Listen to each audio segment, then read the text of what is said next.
Hola, buenos días, alumnos de la generación 14 de Situación Nacional Contemporánea Escolarizado, plantel Montevideo.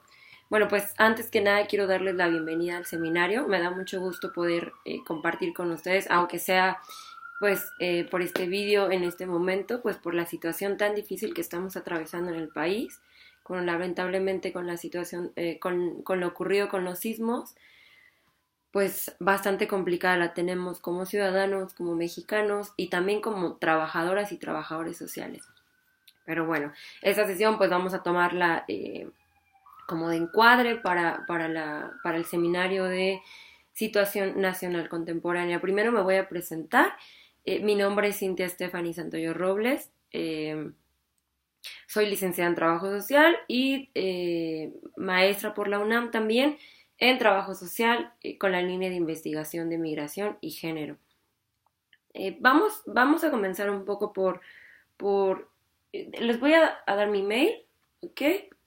Para que lo tengan y si tienen la necesidad de escribirme para alguna duda acerca de este vídeo y de todas formas en la clase que nos reunamos el día lunes, pasado mañana, mañana, perdón, no, mañana es domingo, pasado mañana, pues ustedes pueden escribirme al mail por cualquier duda que tengan.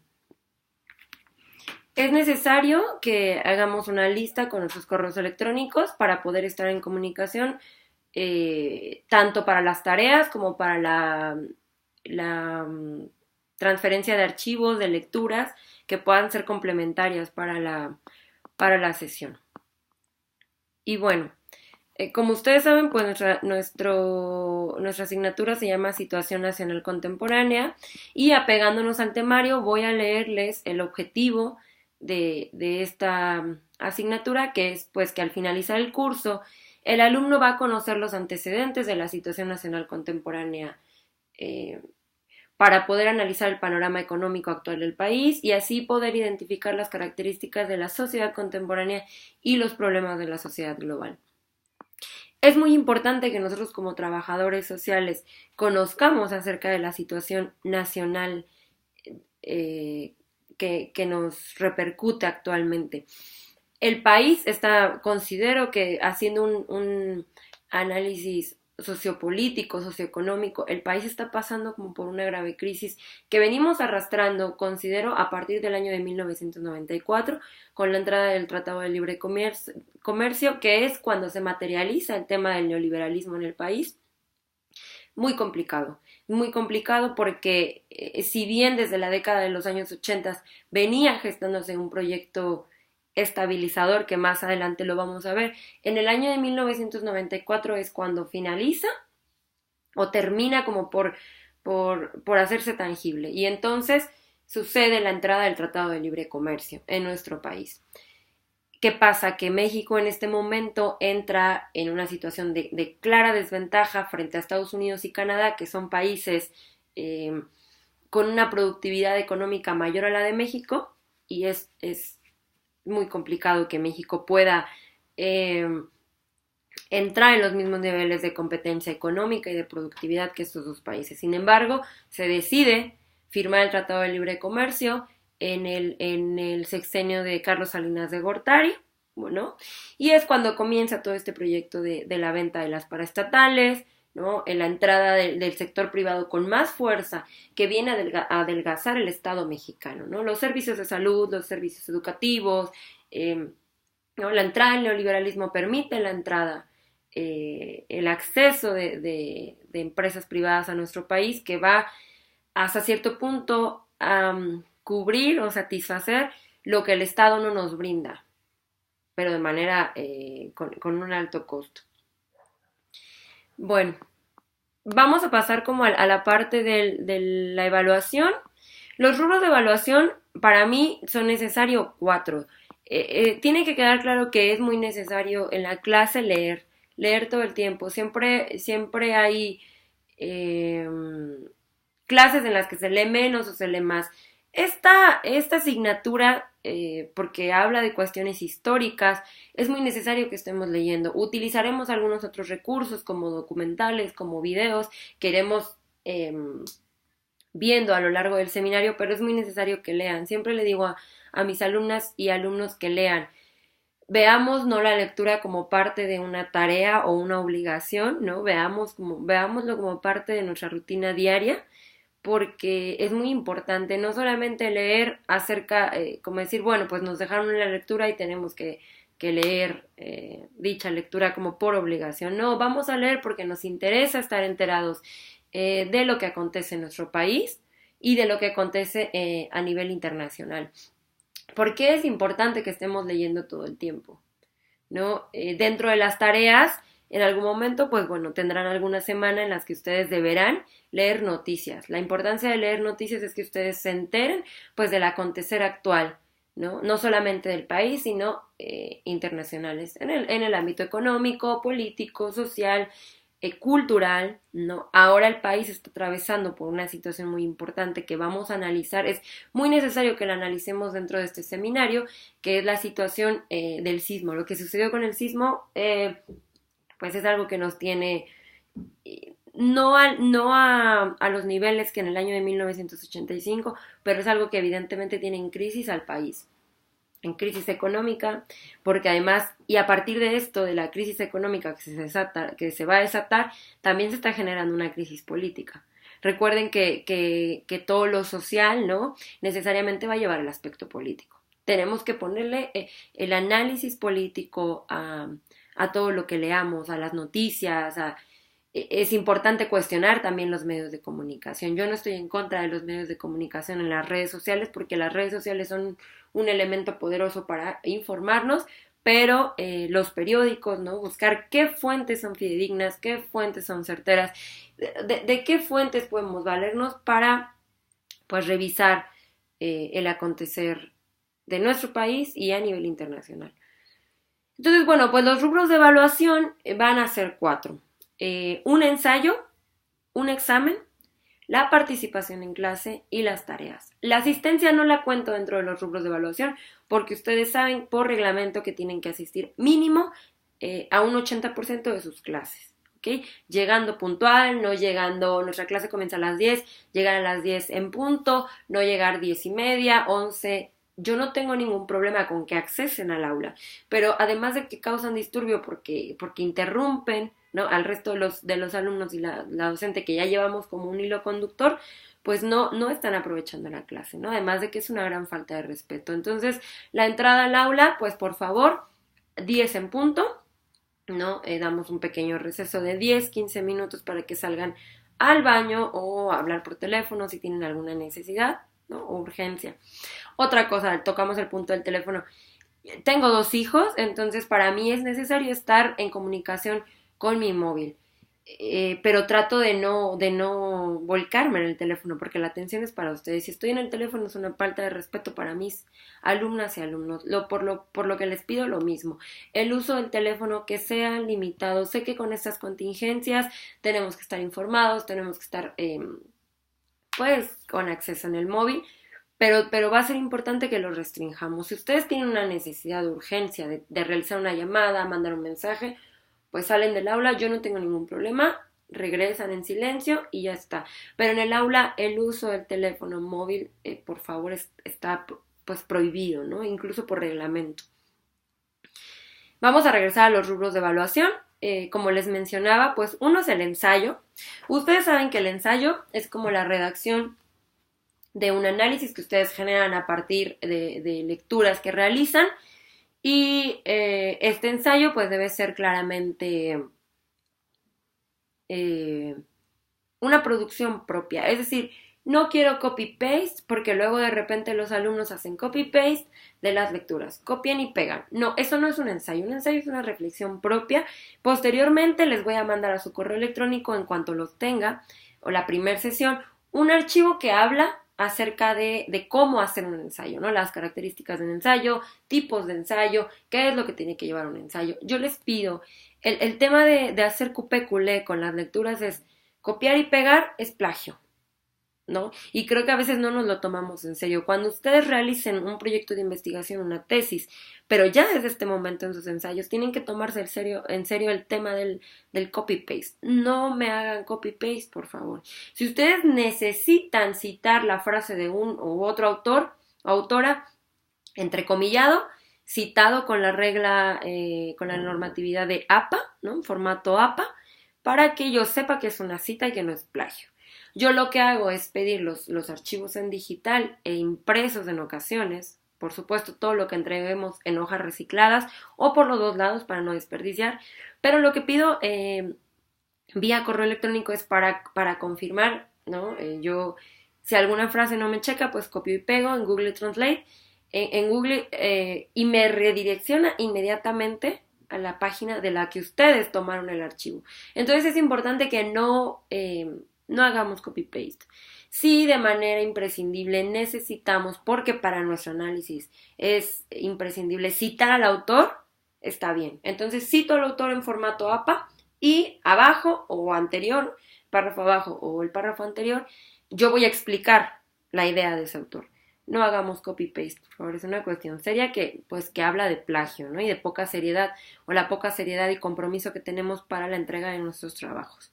Pero posteriormente, en alguna clase, vamos a dedicar un tiempo a ver este tema del ensayo. Muchos de ustedes ya habrán hecho ensayo en otras asignaturas, pero bueno, no está de más que lo volvamos a ver. El ensayo va a tener ciertos criterios para su calificación. Y bueno, para el ensayo se va a quedar con una validez del 40%. ¿Ok? El ensayo un 40%. Es muy importante su análisis y su reflexión. El segundo criterio de evaluación va a ser un examen, ¿no? El examen de validez va a tener un 30% en sus rubros de evaluación, ¿no? El examen puede ser de preguntas abiertas, preguntas cerradas, opción múltiple, ya saben, relacionar columnas o algo así. Pero bueno, va a quedar con un 30%. Quizá me pregunten, ¿por qué tiene más validez o más peso el ensayo? En un examen, a lo mejor hablamos de una cuestión más de memorizar, probablemente. Y en un ensayo, pues no solamente es una cuestión de memoria. En un ensayo ustedes están generando crítica, están generando reflexión, que es lo que como trabajadores y trabajadoras sociales necesitamos, ¿no? Yo hago mucho hincapié en eso. Sí, es importante que leamos, sí es importante aprendernos fechas, nombres, lugares, por una cuestión histórica, pero es muy importante también que ustedes vayan generando la capacidad de reflexión y crítica acerca de lo que se lee.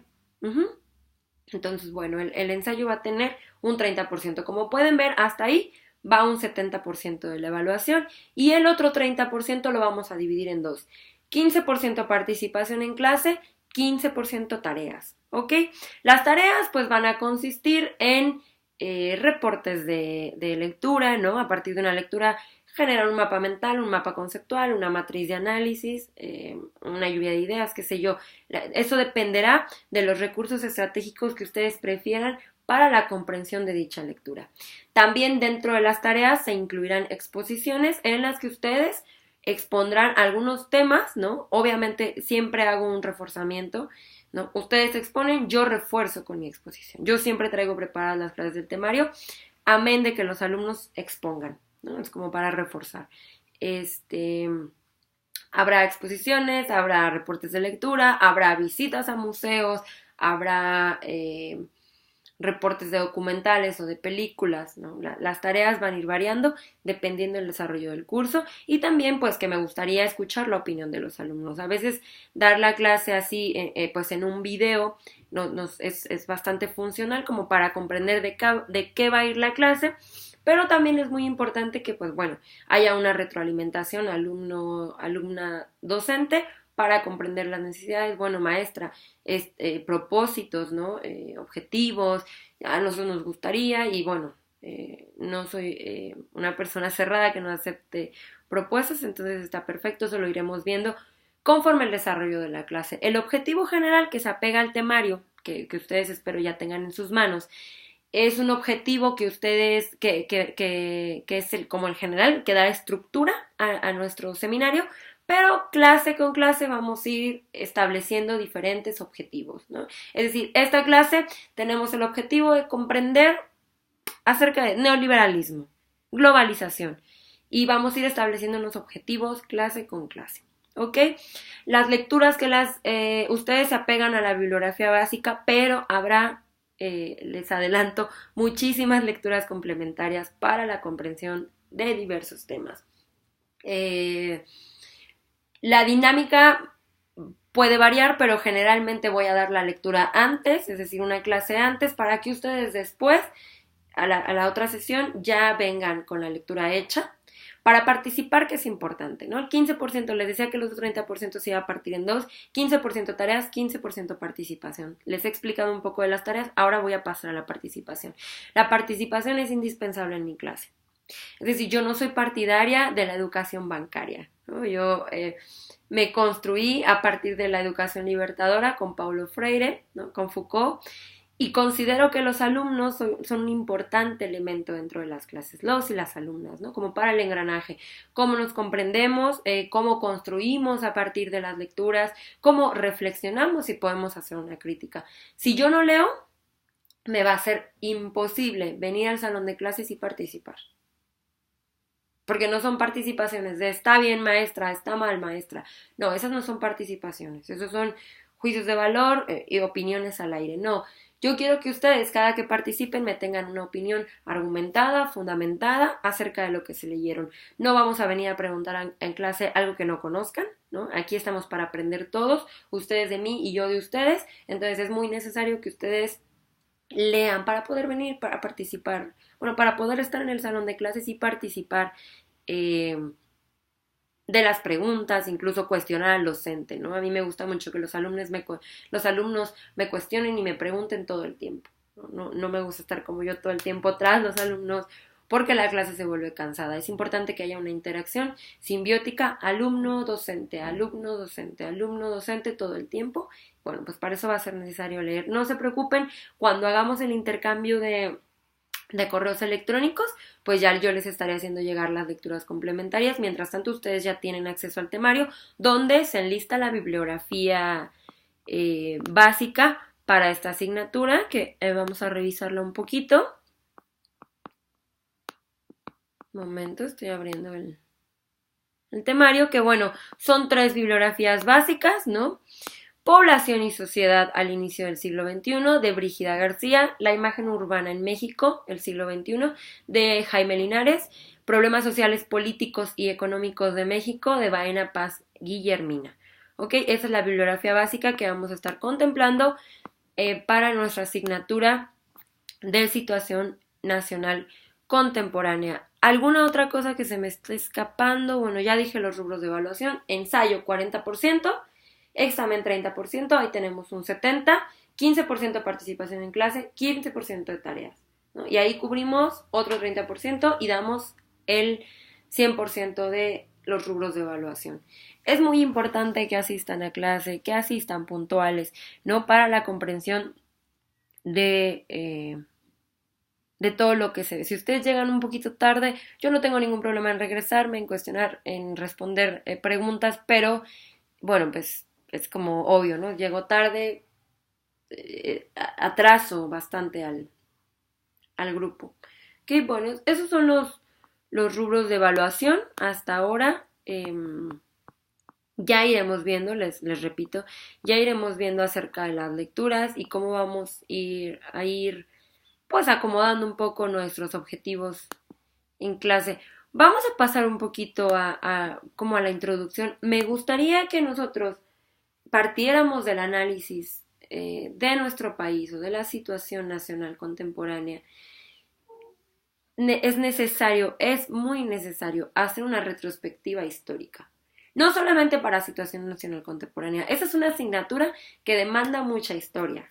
Revisar la historia para poder comprender por qué en este momento en esta coyuntura actual sucede tal o cual cosa. Pero en todas las asignaturas es muy importante que ustedes revisen la historia, ¿no? Para yo poder opinar acerca de un tema o de otro, es importante que yo me remonte, ¿no? a la construcción histórica y al devenir histórico de determinadas situaciones, no solamente sociales, también políticas y económicas, ¿no? En esta clase les digo, vamos a necesitar que leamos mucho, mucho, mucho para poder comprender un poquito de la historia. Entonces, bueno, como nos lo marca nuestro temario, ¿no? Ustedes podrán ver si lo tienen a la mano, que es el primer tema, el primer gran tema, son los antecedentes de la situación actual en México. Justo esto, ¿no? La historia de México, ¿no? Cómo se van gestando este desarrollo, ¿no? El periodo de institucionalización, la fase del desarrollo estabilizador y el desarrollo compartido. Cuando hablamos, es importante consideremos que los conceptos, vamos a tratar de hacer un glosario, esa yo creo que va a ser alguna de nuestras tareas, tratar de hacer un glosario pequeñito acerca de los conceptos que vamos a ir revisando a lo largo de nuestro seminario, ¿no? Para comprender qué fue el desarrollo estabilizador, en qué momento se da de la historia, ¿no? Es importante para poder ir contextualizando un poco. Y bueno, entrando en materia, el desarrollo estabilizador pues es considerada como una etapa que es la continuación o el seguimiento de un programa de industrialización en nuestro país, ¿no? Mediante la atención, se le da prioridad o atención a otros mecanismos de la actividad económica. ¿Qué mecanismos de la actividad económica? El financiamiento externo, la captación de ahorros de sociedades financieras, bancos hipotecarios, y a partir de esto pues se va a utilizar el depósito legal, ¿no? Asimismo, había una cuestión de desequilibrio social dentro de la etapa del desarrollo estabilizador a partir del año de 1955 aproximadamente, en el que estos desajustes de los sectores productivos, de la productividad económica en nuestro país, van a tratar de ser modificados a partir de la intensificación de programas gubernamentales, ¿no? Hay una clara acción del gobierno en intensificar y poner en marcha programas gubernamentales, ¿no? Que hagan alusión y que aporten, en teoría, al beneficio social y a la protección de los grupos populares, ¿no? O lo que en ese tiempo se llamaba grupos populares, que ahora quizá podemos denominar como grupos vulnerables. Pero el crecimiento económico era lo que en el desarrollo estabilizador era el objetivo principal. Es decir, sí, yo voy a poner programas gubernamentales que beneficien el ámbito social de la población, pero el objetivo primordial es el crecimiento económico, ¿no? Era como la gran meta, la productividad económica, producir, producir, producir. Aparte de este desarrollo estabilizador es que suceden las adecuaciones institucionales en el año de 1958, 57-58, ¿no? En el sector central como en el descentralizado en nuestro país, ¿no? Más adelante también vamos a ver un poco acerca de la estructura de la administración pública de nuestro país para poder comprender esto. Estas adecuaciones institucionales en el sector central y en el sector descentralizado aparentemente, tuvieron como objetivo fundamental promover el desarrollo nacional, ya les digo, no solamente el económico, sino el social. Pero se primaba tratar de resolver las grandes diferencias, ¿no? O desigualdades que habían pasado a partir de 20 años que llevábamos en la industrialización, ¿no? Desde los años 40. Lo que se trataba de hacer era como erradicar estas diferencias y desigualdades a partir de ese proceso de industrialización. La frase favorita que recuerdo y que les voy a pasar en una lectura del desarrollo estabilizador es que no había solución a la miseria mientras no haya un apoyo a la producción. Es decir, nuestro gobierno, el gobierno mexicano en ese entonces decía que no iba a haber un desarrollo nacional, ¿no? Que no había una solución a la pobreza más que la productividad económica. Es decir, primaba la productividad económica. El país no va a poder tener un desarrollo si no tiene un desarrollo económico. La pobreza no va a poder desaparecer, ¿no? Va a seguir habiendo miseria en tanto no haya una productividad económica, lo cual es un poco errado, porque si bien es cierto que la cuestión economicista es importante, nosotros como trabajadores y trabajadoras sociales sabemos que no es todo la cuestión económica, ¿no? ¿Cuántos programas en la actualidad que voy a hacer la comparativa con los programas gubernamentales de aquella época. ¿Cuántos programas en la actualidad? Programas y políticas sociales solamente son un mecanismo de reproducción social de la pobreza, ¿no? Entonces yo a través de programas como Progresa, como La Cruzada contra el Hambre, que son programas que además carecen de un verdadero estudio socioeconómico, quizá en 2 clases les voy a pasar la tesis de un colega de maestría que se dedicó, ¿no?, a estudiar estos programas y políticas públicas, ¿no? Y cómo es que dices, bueno, ¿de verdad están funcionando o lo único que están haciendo es que reproducir esta cuestión de la pobreza en la sociedad en general, que es bastante complicado? Algo similar ocurría en el proceso del desarrollo estabilizador en la década de los 60, ¿no? Veníamos con una cuestión de pobreza por 20 años de industrialización y lo que se trata de hacer es decir, bueno, sí, hay una cuestión de pobreza, vamos a tratar de meter programas gubernamentales que promuevan el crecimiento económico, la productividad económica, porque sin productividad económica no va a haber un desarrollo en nuestro país. Va a seguir habiendo pobreza, va a seguir habiendo miseria. Es necesario la productividad económica. Muy poco caso se le hacía al desarrollo social, ¿no? Entonces, bueno, después de esta frase que les digo que está en una lectura que les voy a hacer llegar, pues no se desconocía que el ingreso nacional se pudiera distribuir o expandir a la economía y proporcionar este desarrollo, ¿no? La lógica de los gobernantes o la forma en la que funcionaba la lógica de los gobernantes, en ese tiempo en nuestro país, giraba en torno alrededor de la idea de que sin desarrollo no va a ser posible la realización de la justicia social, ¿no? Es decir, la productividad, el desarrollo económico va a traer consigo justicia social. Yo quiero decir que dentro de esta crítica o análisis es importante decir, bueno, sí, hace falta un desarrollo económico, pero el desarrollo económico no puede estar separado de la cuestión social. La justicia social no es una consecuencia de esta productividad económica, de este crecimiento económico. La justicia social debe ir a la par. ¿No? Es una cuestión alterna, no es un fin llegar a la justicia social, no. Los gobernantes de nuestro país, el Estado mexicano, deben guiarse o deben trabajar en pro de la justicia social todo el tiempo y con justicia social. Es decir, yo no tengo como objetivo la justicia social únicamente. La justicia social acompaña cada uno de mis actos como Estado, como autoridad, como persona, en este caso, por ejemplo, nuestro presidente. Las acciones que el presidente, su gabinete, las secretarías de Estado emprendan, tienen que llevar consigo la justicia social. La justicia social no es una consecuencia, tiene que ir en los actos. En este tiempo se decía, bueno, que se giraba en torno a la idea de que los gobernantes primaban por la productividad económica para podernos dar justicia social. Es decir, tenemos que crecer económicamente como país para poder accesar a una justicia social. No, la justicia, esa es una de las primeras críticas al desarrollo estabilizador. La justicia social debe acompañar los procesos de los gobernantes, las actividades de los gobernantes en pro de la sociedad mexicana. ¿Cuáles son los pilares? Me gustaría mucho que ustedes pudieran interactuar conmigo, pero bueno, ¿cuáles son los 2 pilares básicos del trabajo social o de los trabajadores sociales?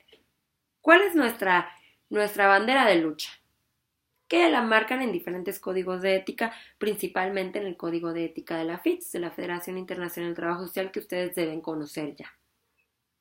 Bueno, pues uno es la justicia social y el otro son los derechos humanos. Es decir, los trabajadores sociales trabajamos con la justicia social, por la justicia social, con los derechos humanos, por los derechos humanos, ¿no? Las acciones que emprendamos, ¿no?, como en nuestra labor diaria como trabajadores sociales, tienen que venir impregnada de justicia social y de la protección y garantía a los derechos humanos, ¿no? Son los 2 pilares básicos.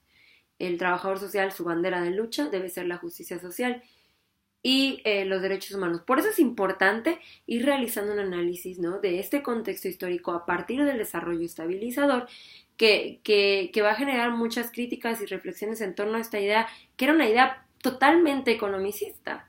Hablaba de la productividad económica considerando lo social como una consecuencia, considerando que lo social iba a llegar en un devenir. No, tenía que ir de la mano estas cuestiones, ¿no? Después de esta cuestión de la industrialización y el proceso que le continúa, que es el desarrollo estabilizador, se considera que sin productividad económica no va a haber desarrollo, ¿no? Que la disparidad social que la industrialización no nos había podido resolver al país, ¿no?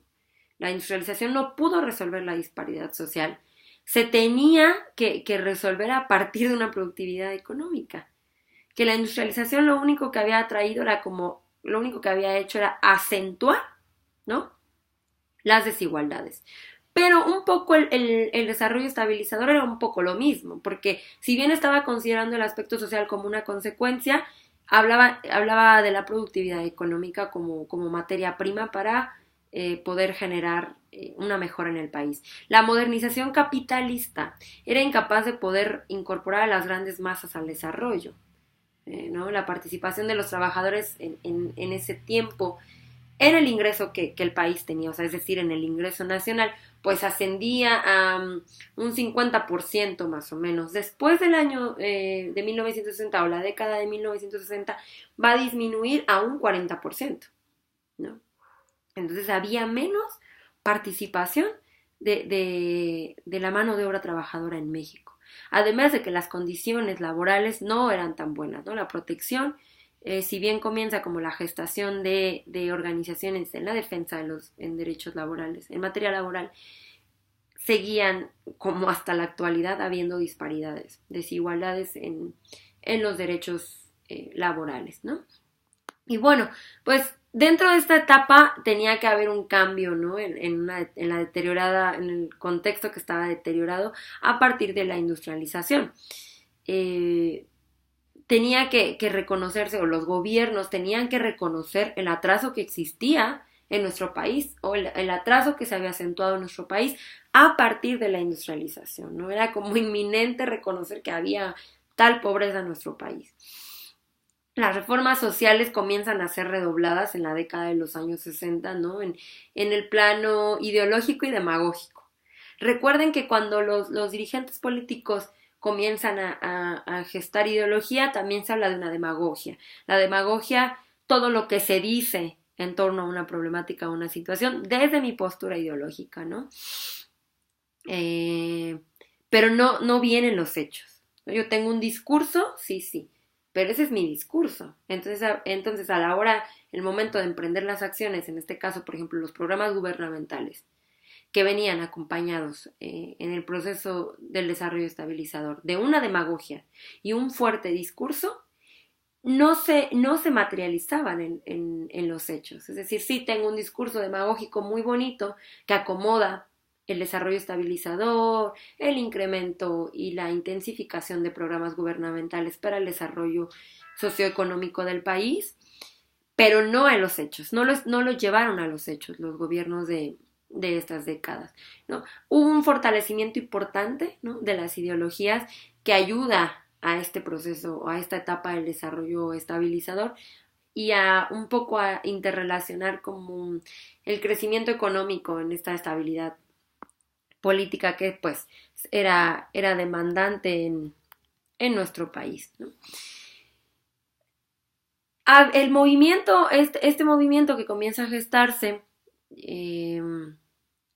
a partir del proceso estabilizador, el desarrollo estabilizador, va a generar como una ruptura en la paz social, en cierta paz social que había en nuestro país. A partir del movimiento obrero, ustedes recordarán que en estos años, hasta 1960, había una gran unión y una fortaleza en el movimiento obrero dentro de nuestro país, principalmente los ferrocarrileros, entre otros, ¿no?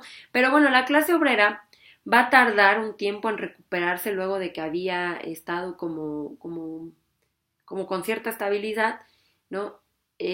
Posterior al término, de las huelgas, ¿no? Los movimientos obreros comienzan a gestar huelga por la defensa de sus derechos laborales, pero esto, o sea, como la entrada de estas manifestaciones comienza a debilitar al sector obrero.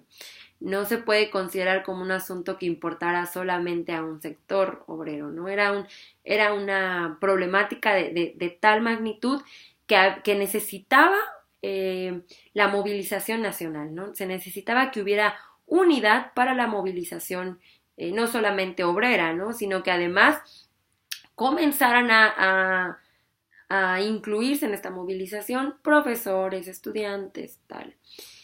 La unidad independiente de los obreros mexicanos comienza a perder como un posicionamiento que había tenido hasta ese entonces, ¿no? Que era un posicionamiento importante. Y por eso es que los movimientos sindicales como que se apagan dentro de esta década, ¿no? Y son mermados. Las organizaciones obreras, entonces después de esta década, comienzan a gestar un proceso de unidad, ¿no? Decir, bueno, nos vemos en la necesidad de gestar una cuestión de unidad nacional para la defensa de sus derechos. Una cuestión pacífica, ¿no? En el que el 98% de los emplazamientos de huelga fueron resueltos antes de que estallaran, ¿no? Es decir, ¿iba a haber una huelga? No. El 90% de las huelgas se resolvían antes de que estallaran estas huelgas, ¿no? Se dice que había un mejoramiento, se habla que a partir del desarrollo estabilizador, en teoría, había un mejoramiento en las relaciones entre patrón y trabajador. Es importante hacer notar que este reforzamiento del control sobre que este aparente mejoramiento de las relaciones entre patrón-obrero hablaba más bien de retomar una cuestión de control sobre los obreros. Es decir, yo patrón, ¿no? Voy a tener un tipo de negociación contigo, pero no estoy llegando a una negociación. Más bien estamos hablando de un tema de imposición y de cómo yo, como patrón, voy a tratar de controlar al sector obrero. Sí queda claro, es como los mecanismos que las empresas, no solamente del sector público, sino del sector privado, hay cierto maniqueo político en el que voy a controlar a mis trabajadores, haciéndoles creer que estamos negociando, ¿no? Esto comienza a suceder con los movimientos obreros de aquella época. No solamente se nota o se comienza a gestar porque hay un debilitamiento de los movimientos obreros, sino que además el Estado comienza a revivir lecciones, ¿no? Que le van a hacer revisar su funcionamiento, ¿no? El funcionamiento de los órganos administrativos, de la administración pública, de la estructura de la administración pública en nuestro país, y que, bueno, comienza a ser, pues, de gran importancia en ese momento, ¿no? Para el Estado. Es decir, cómo yo, como Estado, comienzo a revisar la estructura administrativa, comienzo a revisar el funcionamiento de mis órganos administrativos, que están íntimamente relacionados con el sector obrero, ¿no? Y a partir de eso, el Estado se dedica a redefinir toda una política global, ¿no? Toda una política global, aparentemente en favor o a favor de los derechos laborales del sector obrero, ¿no? Y bueno, hasta aquí este proceso estabilizador que comienza a ajustarse, acompañado de una reforma, me parece en el sexenio de López Mateos, cuando se promueve la reforma al artículo 123, el artículo 123 que habla sobre las cuestiones laborales, para hacer partícipes a los trabajadores de las utilidades de las empresas, ¿no? Como las empresas comienzan a compartir el tema de las utilidades con sus trabajadores y en apariencia hacer más equitativa la distribución de la riqueza. Es decir, yo, patrón, ¿no? Genero una cierta cantidad de utilidades anualmente, ¿no? O por semestre, y entonces a partir de esas utilidades comienzo a distribuirlas en mis trabajadores. Y así hago que la distribución de la riqueza sea más equitativa, ¿no? Y que haya una cierta igualdad en este sector, en el sector obrero, ¿no? Esta reforma también va a traer consigo, pues, la modificación al sistema del salario mínimo, ¿no? Había un sistema de salario mínimo que se encontraba fijado, ¿no? Por región a nivel nacional. Pero bueno, para eso se instala en aquellos años una comisión nacional con el objetivo de analizar cómo es que se iba a fijar el salario mínimo por región, ¿no? Hacer una revisión, otra revisión, una redefinición del salario mínimo, ¿no? Y que llevara una reglamentación de la defensa del trabajo femenino e infantil también, porque como ustedes saben, el trabajo infantil no es una cosa que, bueno, en aquellos tiempos, sobre todo en el sector agrícola y en el sector informal, primaba, ¿no? Bueno, la modificación de este artículo 123 se hace pues como imprescindible, ¿no? De igual forma, a la par, se hace una modificación a la Ley Federal del Trabajo en estas décadas. Por otra parte, el Estado comienza a hacer posible que haya una firma de un contrato colectivo único dentro de la industria eléctrica, ¿no? No solamente estaba el movimiento ferrocarrilero, también estaba el tema de la industria eléctrica, ¿no? Y se firma un contrato colectivo que queda la titularidad de este contrato queda en manos del Sindicato de Trabajadores Electricistas de la República Mexicana, ¿no? Este sindicato tan nombrado, y va a sustituir a 52 pactos colectivos anteriores. Es decir, había una serie de pactos que venían gestándose para las negociaciones entre patrón y trabajador y la defensa de sus derechos laborales que se van a condensar en este contrato colectivo, ¿no? En la industria eléctrica. Y bueno, los problemas laborales continúan, ¿no? A lo largo de la década de los 60 y durante la administración o el sexenio de Gustavo Díaz Ordaz, ¿no? Que ustedes recordarán o recordaremos por el movimiento estudiantil de 1968, que fue un parteaguas, por ejemplo, en temas de desaparición forzada, ¿no? Dentro de nuestro país, en temas de opresión a la libertad de expresión, ¿no? En la que pues los jóvenes estudiantes, ¿no? que hacen un colectivo fuerte para la defensa de los del derecho por la educación y otros problemas, principalmente Poli y UNAM, pues se ven oprimidos y reprimidos, ¿no? Asesinados, desaparecidos por las Fuerzas Armadas y por el Estado de nuestro país, ¿no? El Estado mexicano, que en este caso pues era el sexenio de Gustavo Díaz Ordaz. En este sexenio de Gustavo Díaz Ordaz había cierto control sobre los problemas laborales, ¿no? Cierto control sobre los problemas laborales. La tasa o el porcentaje de las huelgas se resolvía, ¿no? Se resolvía antes de que las huelgas estallaran, y en el año de 1965 se crea la Junta Federal de Conciliación y Arbitraje en materia laboral, en la que solamente llegaron al paro efectivo 24, ¿no? 24 organizaciones. El tutelaje del gobierno, o la acción gubernamental de control sobre esta Junta Federal de Conciliación y Arbitraje, pues tuvo en su momento canales precisos para la regulación de los salarios mínimos, ¿no? El reparto de utilidades, las negociaciones de contratos colectivos, ¿no? Había como cierto control sobre los trabajadores a través de estos mecanismos, ¿no? Ok, vamos a regular los salarios mínimos, vamos a hacer un reparto de utilidades, vamos a renegociar los contratos colectivos, y con estos mecanismos el gobierno o las acciones gubernamentales seguían manteniendo y permaneciendo en control con los trabajadores, ¿no? Díaz Ordaz era muy arbitrario, como lo sabemos, fue un sexenio muy arbitrario, en el que pues él se refería a la política laboral, ¿no? Con cierto régimen autoritarista, en el año de 1966, en el que decía pues que la política obrera del régimen es clara y definida, ¿no? Él decía, tenemos una política obrera que está totalmente definida y que choca con el México que con ella va a chocar que en México pudieran aumentarse las ganancias o mantenerse estable, ¿no? Pero que al mismo tiempo se reducían los salarios reales, ¿no? Había como una contradicción en su decir, en el que decía, bueno, sí, hay una política obrera controlada, definida, clara, pero con ella choca el que en México puedan aumentarse las ganancias, ¿no? Sí, hay cierto control sobre los obreros, pero eso no va a generar ganancias, ni va a generar un crecimiento, ¿no? Porque además había una reducción de los salarios mínimos.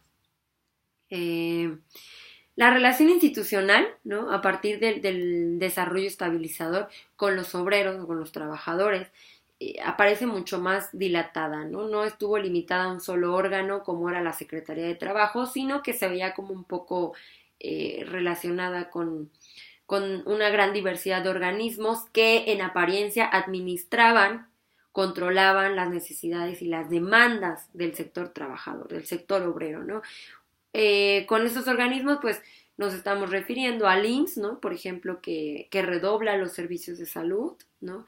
La CONASUPO, que en su momento pues va a atender de manera más fuerte el abastecimiento de comestibles en nuestro país. Y bueno, algunos otros organismos que realizan proyectos coordinados en la construcción de viviendas, en aquella época, las instituciones financieras que pues van a poner en servicio programas de crédito a largo plazo para que las personas pudieran tener un acceso a la vivienda de una mejor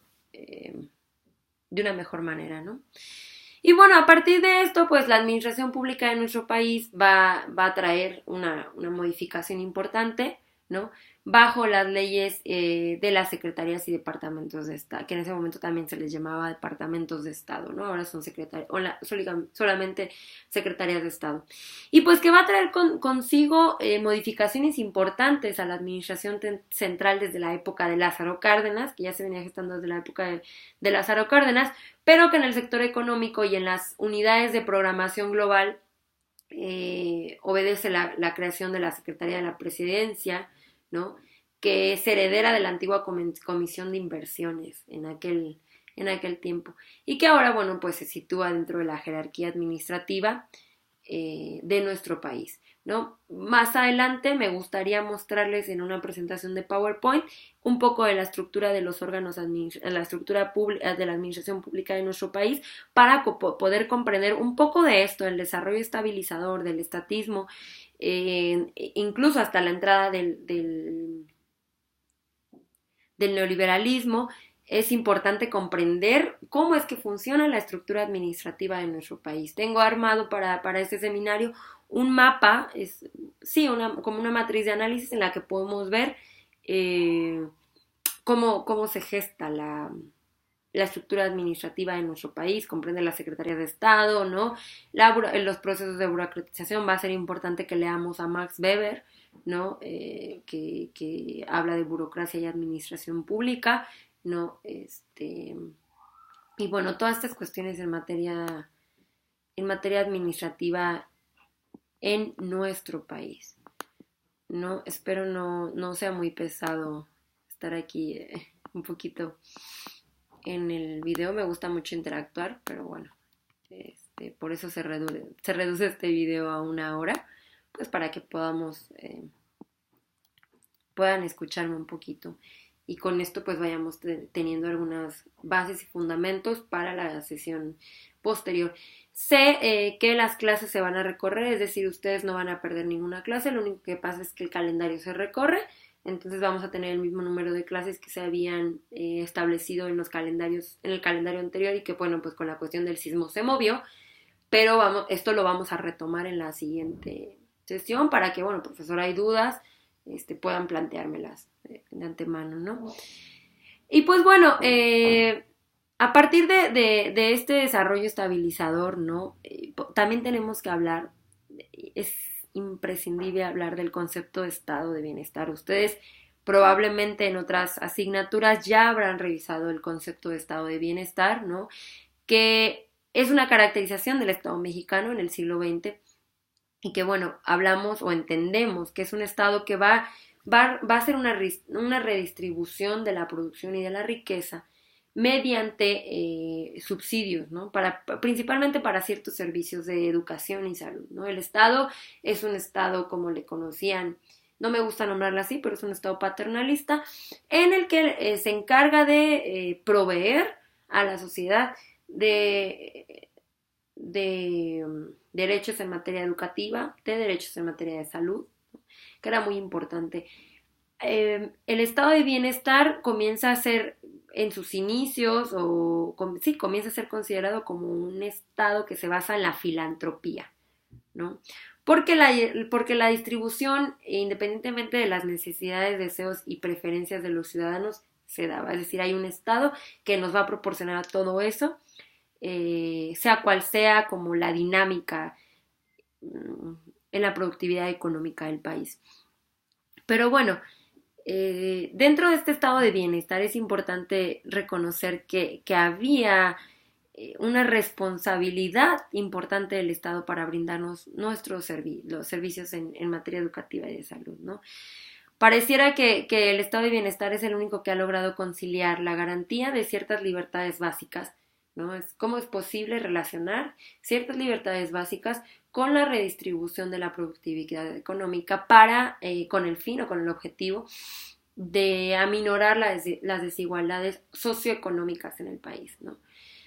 Esto se debe a que el estado de bienestar pues se rige por una fórmula básica que principalmente pues consiste en la obligación explícita del aparato del Estado de dar soporte y asistencia, ya sea en dinero o en especie, a los ciudadanos que tienen necesidades y se enfrentan a riesgos específicos, lo que podríamos considerar grupos vulnerables, ¿no? Ciertos sectores de la población, ¿no? Que atender y que el estado de bienestar, mediante la distribución de este soporte y asistencia, ya les digo, en especie o en dinero, en una transferencia monetaria, daba soporte a estos grupos vulnerables, ¿no? Entonces, se concilia, se logra conciliar la garantía de estas ciertas libertades con las necesidades que estos sectores tenían en su momento. Y bueno, y que eran propios de una sociedad de mercado, ¿no? Es decir, entre más el mercado, la inversión extranjera, hay una productividad económica fuerte que la industrialización trajo, ¿no? Pues va a haber, se van a acentuar las desigualdades económicas. Si bien dicha asistencia se da como una legalización a las peticiones que la sociedad demandaba o que hacía hacia el Estado, pues este estado de bienestar reconoce el papel formal de ciertos grupos, ¿no? Por ejemplo, como los sindicatos, lo que hablábamos en el desarrollo estabilizador. El estado de bienestar, yo estado de bienestar, ¿no? Estado mexicano, reconozco que hay una participación importante de movimientos obreros que se van a hacer tangibles en los sindicatos, ¿no? Y que van a generar una cuestión de cierto regateo, de cierta negociación, perdón, en las políticas colectivas que van formando parte de una política pública, una política mayor, ¿no? A pesar de nuestras instituciones que se encontraban en favor o en pro del estado de bienestar, pues frecuentemente ha sido criticado tanto por corrientes de derecha como por izquierda, ¿no? Por ser precisamente un estado paternalista. O sea, no solamente la derecha, que como ustedes saben, desde un posicionamiento ideológico, la derecha pues apoya este proceso neoliberal, y por otro lado las izquierdas, ¿no? Que hablamos de una construcción más socialista, de un Estado más socialista, igual han criticado la participación paternalista o la intervención paternalista del Estado de bienestar.